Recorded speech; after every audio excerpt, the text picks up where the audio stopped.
Tila nagising sa isang bangungot si Ruby at ang bagong silang na anak niya. Ang tinitirhan nila, kabilang sa mga natupok sa barangay Bagong Pag-asa, Quezon City kaninang alas 2 ng hapon. Wala na siyang naisalbang ibang gamit. Hindi rin po kaya ng ulan, saglit na po yung ulan eh. Mabilis na yung kumalat yung apoy na sa likuran na. Wala na po akong nakuhang gamit. Yung damit na lang po ng baby namin, kahit damit, wala. Yung anak ko na lang yung nakuha ko. Hindi ko lang po alam kung napilayan ko kasi hinata ko lang po siya ganun eh. Umuulan pa noon pero mabilis kumalat ang apoy sa mga bahay at katabing commercial establishment.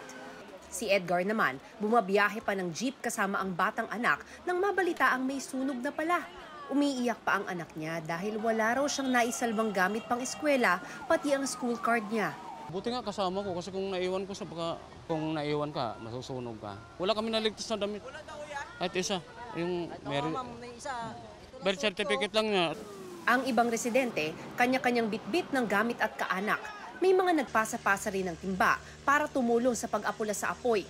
Pansamantalang isinara ang bahagi ng North Avenue kung saan pumwesto ang mga fire truck.